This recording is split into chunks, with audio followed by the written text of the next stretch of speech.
अगर मैं आपसे कहूं कि आने वाले 5-10 वर्षों में भारत के शेयर बाजार की दिशा केवल कंपनियों के रिजल्ट्स तय नहीं करेंगे, बल्कि सरकार की नीतियां, विदेशी निवेशकों का भरोसा और दुनिया की बदलती सप्लाई चेन भी तय करेगी।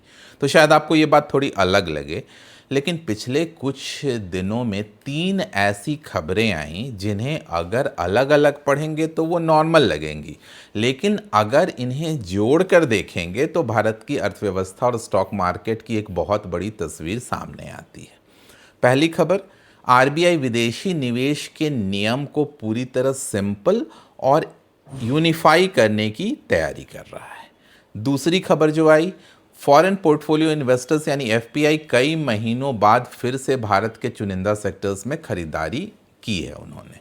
और तीसरी खबर जो आई कि सरकार ने एक्सपोर्ट्स के लिए ई कॉमर्स इन्वेंट्री मॉडल में फॉरेन डायरेक्ट इन्वेस्टमेंट यानी एफडीआई को परमिशन देने का फैसला किया है। अब आप सोच रहे होंगे कि इन तीनों खबरों का आपस में रिलेशन क्या है। यही सबसे दिलचस्प बात है और ये तीनों खबरें मिलकर एक ही कहानी कह रही हैं। वो है, भारत केवल दुनिया का सबसे बड़ा कंज्यूमर मार्केट नहीं बनना चाहता, बल्कि दुनिया का सबसे भरोसेमंद इन्वेस्टमेंट और एक्सपोर्ट हब भी बनना चाहता है। और अगर ये कहानी सही दिशा में आगे बढ़ती है तो आने वाले वर्षों में इसका असर केवल भारतीय अर्थव्यवस्था पर नहीं, बल्कि हमारे स्टॉक मार्केट के कई सेक्टर्स पर भी दिखाई दे सकता है। तो आज की वीडियो में हम केवल न्यूज़ नहीं समझेंगे, हम समझेंगे कि इन खबरों के पीछे छिपा हुआ इन्वेस्टमेंट थीसिस क्या हो सकता है। दुनिया का पैसा आखिर जाता कहाँ है, हम ये समझने की कोशिश करेंगे। दोस्तों, मेरा नाम है सौरभ सुमन और मैं हूं आपका पर्सनल वेल्थ गाइड और आप देख रहे हैं मेरा चैनल इन्वेस्टिंग विद सौरभ। याद दिलाना चाहूँगा, मैं एक सेबी रजिस्टर्ड इन्वेस्टमेंट एडवाइज़र नहीं हूं, इसलिए कोई भी निवेश करने से पहले अपने वित्तीय सलाहकार की राय ज़रूर ले लें। अक्सर हम ये सोचते हैं कि विदेशी निवेशक केवल उन देशों में निवेश करते हैं जहां ग्रोथ तेज होती है, लेकिन सच्चाई इससे थोड़ी अलग है। दुनिया का पैसा केवल ग्रोथ नहीं देखता, वो स्टेबिलिटी भी देखता, वो पॉलिसी भी देखता है, वो ट्रांसपेरेंसी भी देखता है, वो रेगुलेशन भी देखता है और सबसे इंपॉर्टेंट प्रेडिक्टेबिलिटी भी देखता है। इमेजिन कीजिए, आप दुनिया के सबसे बड़े पेंशन फंड के मैनेजर हैं। आपके पास अरबों डॉलर इन्वेस्टमेंट करने के लिए है। आपके सामने वियतनाम भी है, इंडिया भी है, इंडोनेशिया भी है, मैक्सिको भी है और कई दूसरे इमर्जिंग मार्केट्स भी हैं। आप सबसे पहले क्या देखेंगे? क्या उस देश में निवेश करना आसान है? क्या रूल्स क्लियर हैं? क्या फ्यूचर में अचानक कोई पॉलिसी बदलने की संभावना तो नहीं है? क्या कैपिटल आसानी से अंदर और बाहर लाया जा सकता है? यही सवाल हर ग्लोबल इन्वेस्टर अपने आप से पूछता है और मुझे लगता है कि इंडिया अब इन्हीं सवालों के जवाब दुनिया को देना शुरू कर रहा है। आरबीआई आखिर बदल क्या रहा है? दोस्तों, पहली नज़र में आरबीआई की खबर थोड़ी टेक्निकल लग सकती है, लेकिन अगर इसे आप आसान भाषा में समझें तो मामला बिल्कुल सिंपल है।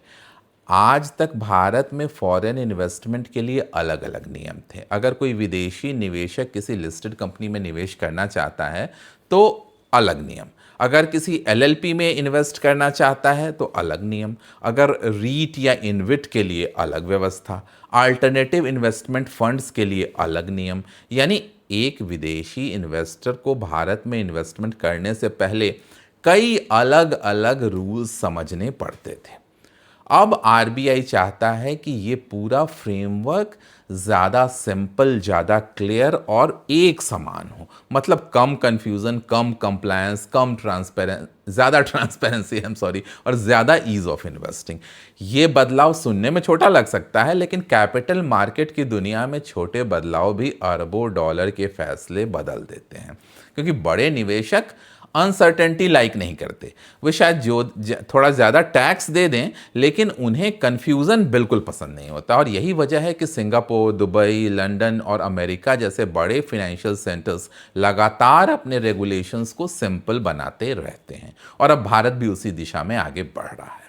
लेकिन सबसे बड़ा सवाल है कि क्या केवल नियम बदल देने से पैसा इंडिया में आने लगेगा?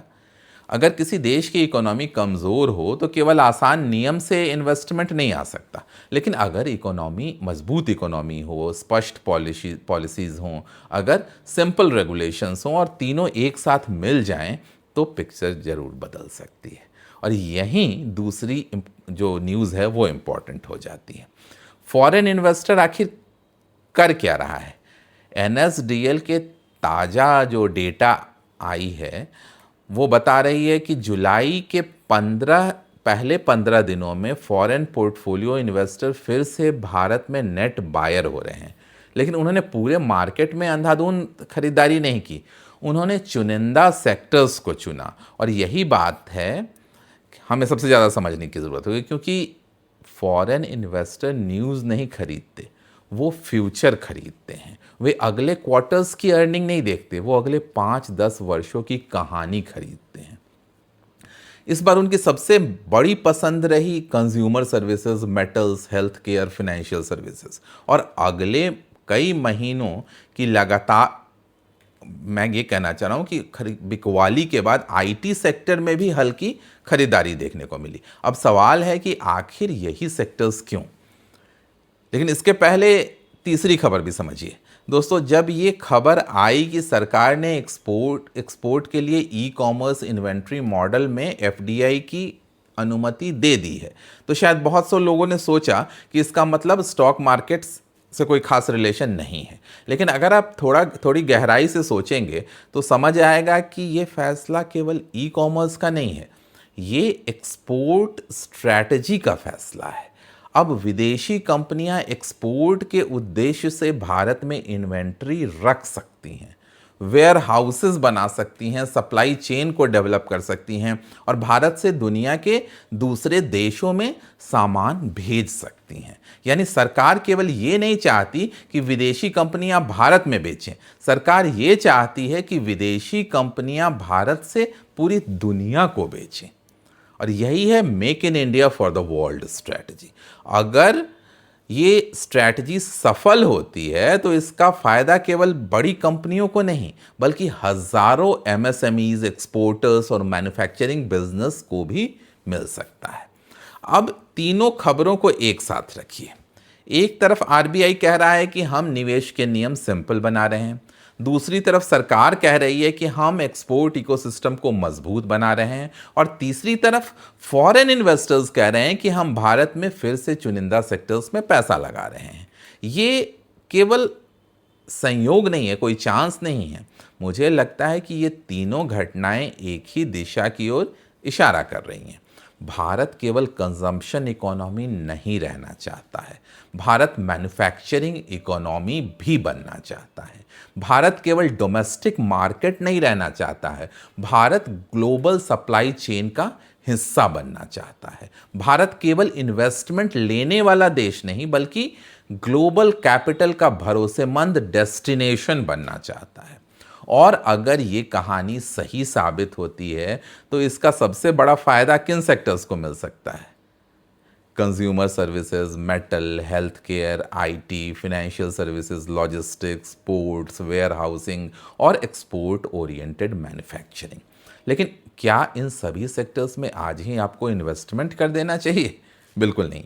यहीं पे समझदारी की ज़रूरत है, क्योंकि विदेशी निवेशक केवल सेक्टर्स नहीं चुनते, वे सही समय भी चुनते हैं, और यही समझना सबसे ज़रूरी है। अब सबसे महत्वपूर्ण सवाल, फॉरेन इन्वेस्टर ने आखिर कंज्यूमर, मेटल, हेल्थ केयर और आईटी जैसे सेक्टर्स को ही क्यों चुना खरीदारी करने के लिए? ये सिर्फ चांस की बात नहीं है, इसके पीछे बहुत बड़ी आर्थिक सोच छिपी हुई है। चलिए एक एक करके समझते हैं। सबसे पहले कंज्यूमर सर्विसेज। अगर पिछले 20 वर्षों में भारत की सबसे बड़ी कोई ताकत रही है तो वह है डोमेस्टिक कंजम्पशन। आज भारत में करोड़ों लोग पहली बार मिडिल क्लास में एंटर कर रहे हैं। लोगों की इनकम बढ़ रही है, एयर ट्रैवल्स बढ़ रहे हैं, होटल की ऑक्यूपेंसी बढ़ रही है, ऑनलाइन शॉपिंग बहुत सामान्य बात हो चुकी है, क्विक कॉमर्स अब मेट्रो सिटीज़ से निकलकर टियर 2 और टियर 3 सिटीज़ तक पहुंच रहा है। यानी भारत की ग्रोथ केवल एक्सपोर्ट से नहीं, अपने ही लोगों की बढ़ती स्पेंडिंग से भी आ रही है। यही कारण है कि विदेशी निवेशकों ने कंज्यूमर सर्विसेज में सबसे अधिक खरीदारी की। अगर ये थीम अगले 5-10 वर्षों तक जारी रहती है तो InterGlobe Aviation, Indian Hotels, Eternal, Swiggy, इन्फोजेट जैसी कंपनियां इसकी बड़े कंजम्पशन थीम का हिस्सा बनी रह सकती हैं। मैं फिर दोहराना चाहूँगा, मैं किसी भी एक स्टॉक को खरीदने की सलाह नहीं दे रहा, मैं केवल ये समझा रहा हूँ कि ग्लोबल कैपिटल किस दिशा में सोच रहा है। अब बात करते हैं मेटल्स की। कई लोगों को मेटल्स में विदेशी खरीदारी देखकर आश्चर्य हुआ, लेकिन अगर हम दुनिया के बड़े बदलावों को देखें तो इसका कारण समझ में आता है। आज भारत इंफ्रास्ट्रक्चर पर रिकॉर्ड इन्वेस्टमेंट कर रहा है। एक्सप्रेसवे, डेडिकेटेड फ्राइट कॉरिडोर्स, नई railway lines, port, airport, power transmission, renewable energy, defence manufacturing, हर जगह स्टील, हर जगह एल्युमिनियम, हर जगह कॉपर और इंडस्ट्रियल मेटल्स की ज़रूरत पड़ती है। इसके अलावा दुनिया की बड़ी कंपनियां अब केवल चाइना पर डिपेंडेंट नहीं रहना चाहती, इसलिए चाइना प्लस वन स्ट्रैटेजी लगातार मजबूत हो रही है। अगर भारत मैन्युफैक्चरिंग हब बनता है तो सबसे पहले डिमांड किसकी बढ़ेगी? मेटल्स की। और यही कारण है कि Tata steel, JSW steel, Hindalco, Jindal steel जैसी कंपनियां इस स्ट्रक्चरल थीम से जुड़ी हुई मानी जाती हैं। हेल्थ केयर फिर से चर्चा में क्यों है? कोविड के बाद फार्मा सेक्टर ने कई चुनौतियां देखी। यूएस प्राइसिंग प्रेशर, ये ट्रंप साहब ने जो टैरिफ डिक्लेयर किया, इन्वेंट्री करेक्शन, एक्सपोर्ट स्लोडाउन।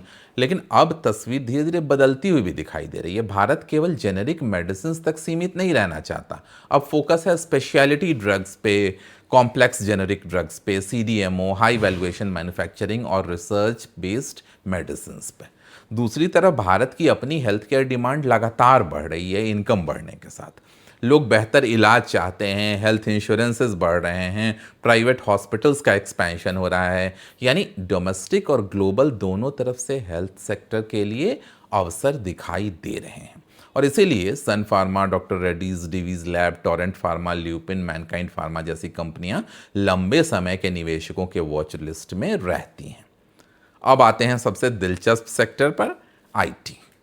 लगातार कई महीनों से विदेशी निवेशक आईटी में बिकवाली करते रहे, लेकिन अब पहली बार उन्हें हल्की खरीदारी की है उन्होंने। क्या इसका मतलब आईटी का बुल रन वापस आ रहा है? शायद अभी नहीं, लेकिन ये संकेत जरूर हो सकता है कि विदेशी निवेशक अब इस सेक्टर में वैल्यू देखना शुरू कर रहे हैं। क्यों? क्योंकि एआई रिवॉल्यूशन अब केवल चर्चा का विषय नहीं है, वो कॉरपोरेट स्पेंडिंग का हिस्सा बन रहा है। दुनिया की कंपनियां एआई अपनाना चाहती हैं, लेकिन एआई इम्प्लीमेंट कौन करेगा? लेजेसी सिस्टम को मॉडर्न कौन बनाएगा? साइबर सिक्योरिटी कौन संभालेगा? क्लाउड माइग्रेशन कौन करेगा? और यहीं भारतीय आईटी कंपनियों की भूमिका आती है। TCS, Infosys, HCL technology, LTI, Mindtree, tech Mahindra, Wipro. अगर टेक्नोलॉजी स्पेंडिंग का नया साइकिल शुरू होता है तो इन कंपनियों को उसका बेनिफिट मिल सकता है। लेकिन क्या केवल विदेशी निवेशक देखकर आपको इन्वेस्टमेंट कर देना चाहिए? नहीं, यही सबसे बड़ी गलती हो जाती है। फॉरेन इन्वेस्टर्स आज खरीदते हैं तो कल बेच भी सकते हैं। उनकी स्ट्रैटेजी हमारी स्ट्रैटेजी नहीं हो सकती। हमें उनके ट्रेड्स नहीं, उनकी थिंकिंग समझनी चाहिए। और उनकी थिंकिंग मुझे 3 बातों में दिखाई देती है। पहली, भारत की लॉन्ग टर्म ग्रोथ स्टोरी पे भरोसा। दूसरी, सरकार लगातार पॉलिसी रिफॉर्म्स कर रही है। और तीसरी, भारत अब केवल कंजम्पशन इकोनॉमी नहीं बल्कि मैन्युफैक्चरिंग, एक्सपोर्ट और डिजिटल इकोनॉमी भी बन रहा है। लेकिन रिस्क भी समझिए, हर अच्छी कहानी के साथ कुछ रिस्क भी होते हैं। अगर क्रूड ऑयल बहुत महंगा हो जाता है तो भारत की इकोनॉमी पे प्रेशर बढ़ सकता है। अगर अमेरिका में रिसेशन आ जाता है तो आईटी और एक्सपोर्ट बेस्ड कंपनियां अफेक्ट हो सकती हैं। अगर ग्लोबल इंटरेस्ट रेट लंबे समय तक हाई रहते हैं तो फॉरेन कैपिटल इमर्जिंग मार्केट से निकल सकता है। और सबसे इंपॉर्टेंट, अगर किसी सेक्टर का वैल्यूएशन बहुत अधिक हो जाए तो अच्छी कंपनियां भी कई सालों तक कम रिटर्न दे सकती हैं। इसलिए थीम अच्छी होना ही काफ़ी नहीं है, सही वैल्यूएशन भी उतना ही ज़रूरी है। तो एक लॉन्ग टर्म इन्वेस्टर क्या करे? मेरे अनुसार आज 3 खबरों से सबसे बड़ी सीख ये नहीं है कि कौन सा शेयर खरीदना है। सबसे बड़ी सीख ये है कि भारत की इकोनॉमी धीरे धीरे एक नए एरा में एंटर कर रही है। एक तरफ कैपिटल को अट्रैक्ट करने के लिए नियम को सिंपल बनाया जा रहा है, दूसरी तरफ एक्सपोर्ट्स को बढ़ावा देने के लिए नई पॉलिसीज लाई जा रही हैं, और तीसरी तरफ विदेशी निवेशक चुनिंदा सेक्टर्स पे फिर से भरोसा दिखा रहे हैं। यानी पॉलिसी, कैपिटल और ग्रोथ तीनों एक ही दिशा में चलते हुए दिखाई दे रहे हैं।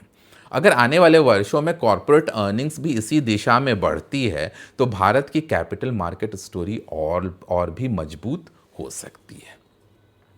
तो दोस्तों, स्टॉक मार्केट में सबसे ज़्यादा पैसा रोज आने वाली खबरों से नहीं बनता, बल्कि उन खबरों, उन बड़े बदलावों को समय रहते पहचानने से बनता है जो अगले 10 वर्षों की दिशा तय करते हैं। आज जिन 3 खबरों की हमने चर्चा की वे शायद कल के ट्रेडिंग सेशन का फैसला ना करें, लेकिन वे भारत की बदलती आर्थिक सोच का सिग्नल जरूर देते हैं।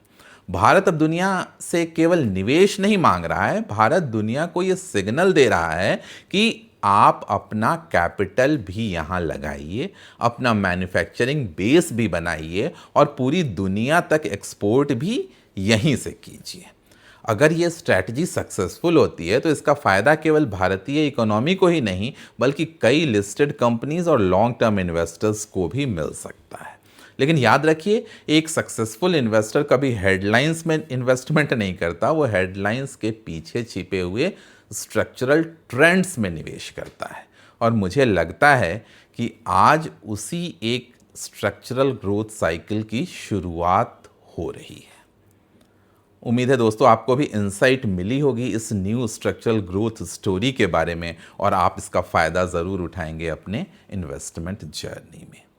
जल्दी ही मिलेंगे ऐसे किसी और वीडियो के साथ, तब तक के लिए सौरभ सुमन साइनिंग ऑफ।